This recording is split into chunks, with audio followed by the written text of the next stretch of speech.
Hi everybody, it's Honest John again. Now, I'll bet you most of you have probably never heard of the Office of Secure Transportation. These are the people responsible for safely transporting our nuclear warheads and components across the country. That's right, we have trucks with nuclear weapons parts driving along our freeways every day through treacherous mountain passes and even right in the middle of our cities. And that's going to increase because we're going to be, in the next 10 years or so, we're going to be upgrading our nuclear weapons capabilities. I mean, we're not going to be changing the capabilities, but we're going to be upgrading them. And that's probably a good idea. We're going to modernize those weapons. But that's going to mean that there's going to be a lot more people and trucks on the road transporting those weapons. The U.S. currently has 4,018 nuclear warheads.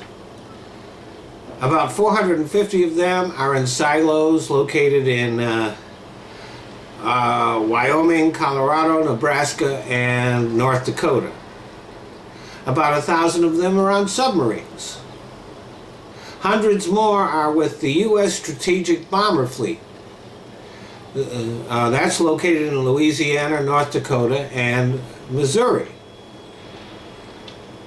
And then there is a reserve stockpile of nuclear warheads in bunkers at Kirkland Air Force Base in New Mexico.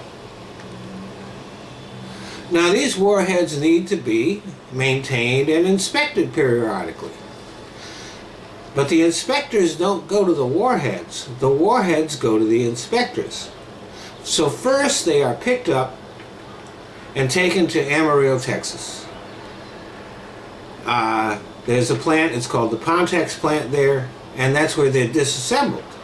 And the various components of the warhead, and there are a lot of different components, they're shipped all over the country to be inspected and maintained. Some parts come out here to California, some go to Kansas and Tennessee, New Mexico, South Carolina. There may be other places I don't know about. So then they're inspected, they're maintained, and then they're shipped back to Amarillo and reassembled and sent back to where they came from. So almost every day there are trucks on the road with various kinds of nuclear components in them. Now, you would think that the government would spare no expense and take every possible step to make sure that those components would be secure and safe as possible. Well, if you thought that, you thought wrong. The Secure Transportation Office is struggling. They are understaffed. The pay isn't very good. They work lots of hours. As a matter of fact, last year they worked 900 hours of forced overtime. So that's pretty common, that they're just doing a mission and they have to keep going until they finish it. Turnover is very high. That's never good. Morale is low. The trucks are old.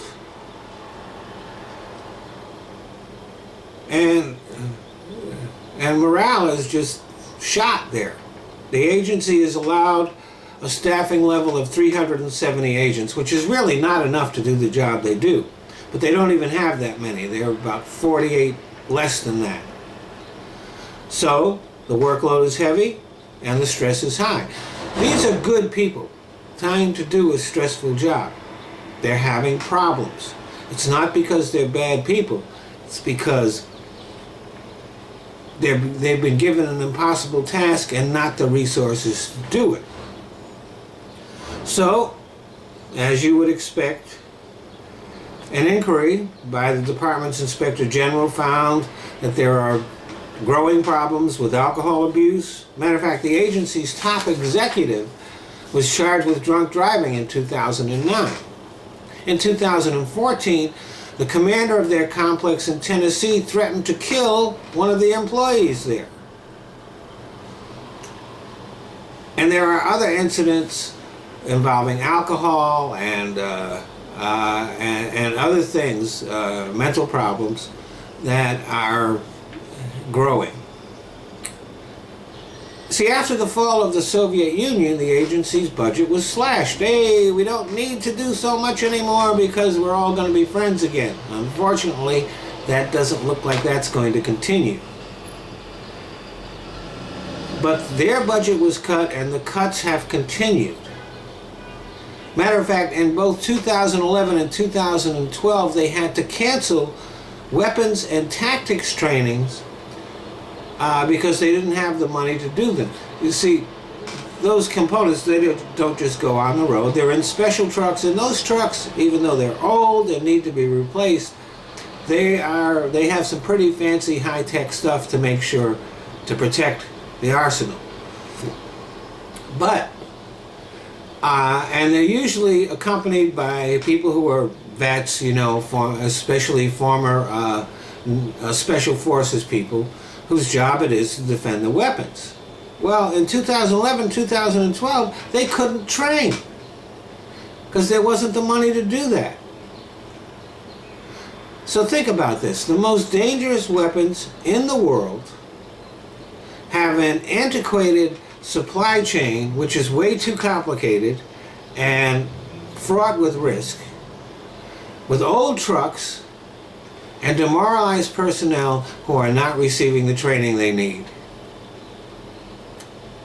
Hey everybody, sleep tight. Thanks for listening.